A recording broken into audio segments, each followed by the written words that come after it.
Pookode veterinary college വിദ്യാർത്ഥി സിദ്ധാർത്ഥന്റെ മരണത്തിലെ കുറ്റാരോപിതരായവരെ സർവീസിൽ തിരിച്ചെടുത്തതോടെ ഭരണാധികാരികളിൽ വിശ്വാസം നഷ്ടപ്പെട്ടെന്ന് മാതാവ് ഷീബ. കൊലപാതകത്തിന് കൂട്ടുനിന്നവരെയാണ് തിരിച്ചെടുത്തത്. നിയമ നടപടികളുമായി മുന്നോട്ടു പോകുമെന്നും മാതാവ് 24-നോട് പറഞ്ഞു. സിദ്ധാർത്ഥന്റെ മരണത്തിൽ സസ്പെൻഷനിലായിരുന്ന ഡീൻ, അസിസ്റ്റന്റ് വാർഡൻ എന്നിവരെ തിരിച്ചെടുത്ത നടപടിക്കെതിരെയാണ് കുടുംബം രംഗത്ത് വന്നത്. വിദ്യാർത്ഥികളെക്കാൾ വലിയ കുറ്റമാണ് കൊലപാതകത്തിന് കൂട്ടുനിന്നവർ ചെയ്തതെന്നും മാതാവ് ഷീബ 24-നോട് പറഞ്ഞു. ഇതിനപ്പുറം ഗുരുതര വീഴ്ച എന്ന് പറയുന്നത് എന്താണെന്ന് ഞങ്ങൾക്ക് അറിയില്ല.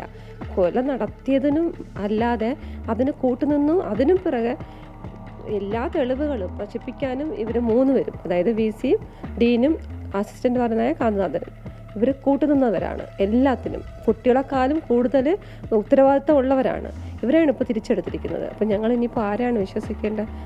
ആരോപണ വിധേയരെ തിരിച്ചെടുത്തതിൽ പ്രതിഷേധമുണ്ടെന്ന രമേശ് ചെന്നിത്തല. സസ്പെൻഡ് ചെയ്ത ഡീൻ ഉൾപ്പെടെയുള്ളവരെ ഇപ്പം തിരിച്ചെടുത്തിരിക്കുന്നു. അത് വളരെ പ്രതിഷേധാർഹമായ ഒരു കാര്യമാണ്. വളരെ ഈ കുറ്റകൃത്യത്തിന് മുഴുവൻ കൂട്ടുനിന്ന ഉദ്യോഗസ്ഥന്മാരെ എങ്ങനെ തിരിച്ചെടുക്കുന്നു? അത് തിരിച്ചെടുക്കുന്നത് ശരിയാണോ? അത് വളരെ അധാർമികമായ നടപടിയാണ്.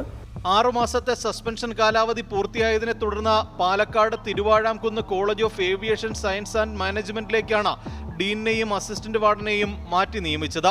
യൂണിവേഴ്സിറ്റിയിൽ ഇന്നലെ ചേർന്ന മാനേജ്മെന്റ് കൗൺസിൽ യോഗത്തിലായിരുന്നു തീരുമാനം. 24 തിരുവനന്തപുരം.